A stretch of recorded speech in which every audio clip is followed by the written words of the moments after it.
Yo, what's up my dogs? I hope you guys are doing good. So today's video is about camera monitor. This is the Viltrox DC-X3. It's not specifically about this monitor, it's just about monitor in general. Don't get me wrong, the monitor is literally to be able to view whatever you're shooting. And most people will say that it's to be able to see it on the bigger screen.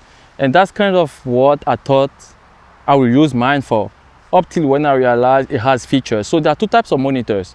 Like there are monitors that has multiple features, and there are monitors that are also recorder. So you will be able to record content through that's being fed from the camera through the HDMI cable or SDI port, record it directly to an USB, to an SD card or an SSD or a USB stick or whatever your monitor allows you to do.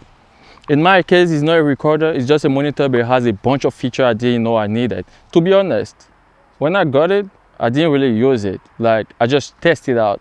First thing I tested out with was with my 24mm lens, f1.8, but it was a really sunny day. And I kind of appreciate the fact that I had like a bigger screen, because it was super wide, super bright, and I could like see under the sun with no issue. So I'm like, whoa, that's actually a good use scenario. Like, that's actually a really good use scenario. Using it under the sun, being able to see properly. And you know, I don't have to go crazy about autofocus because my camera is good with the autofocus. So I didn't have to worry about like getting the monitor for autofocus. However, that changed whenever I got an anamorphic lens. So with the anamorphic lens, I had to use the manual focus. There are some anamorphic lenses that support autofocus now, but the one I had has no autofocus. So I had to dial in the manual focus myself. And doing it on the small screen, at first I was like, okay, everything is nice because there's a feature you can turn on your monitor, on your camera body monitor that shows you whether you're on focus or not.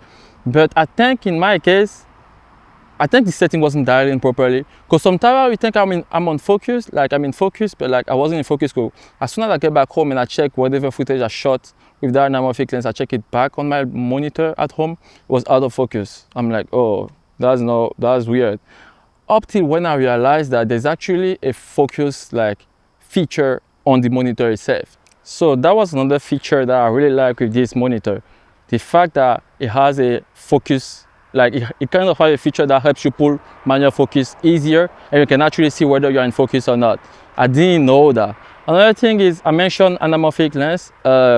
It has a discrete feature, and it has literally most of the discrete feature that most lenses need. And so you can literally see your footage properly. That wasn't an issue with my in-body monitor, like camera monitor, because my camera monitor also have the discrete feature. I use the Lumix S5 O.I.S to shoot this video, and it does have this discrete feature.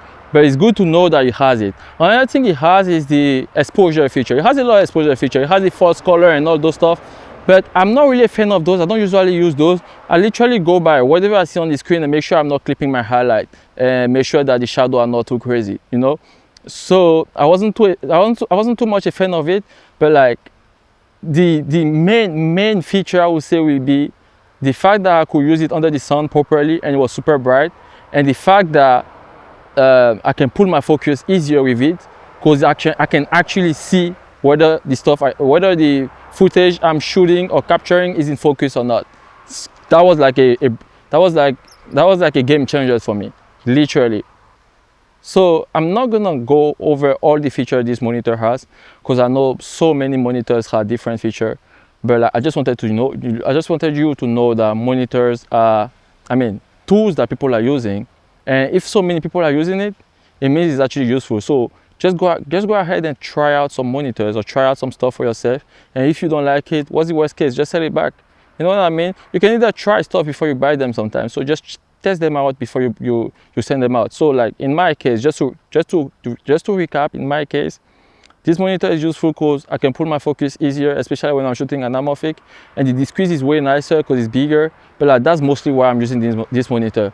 And another thing, it will be like when I'm shooting like this, like for instance, I'm not tempted to put the screen on it because I don't really need, the monitor on it, because I don't really need it. Because with my monitor, I can just see if everything is on focus, everything is on frame, and get a nice shot, and I'm good. The only time I will use this is when I'm behind the camera, like I'm shooting content for someone else. or whenever I'm shooting with an anamorphic lens or any lens that need a manual focus. So yeah, go out and check like some monitors. I hope you guys like this video. If you did, like, share, subscribe, put some comment, and yeah, see you on the next video. Peace out.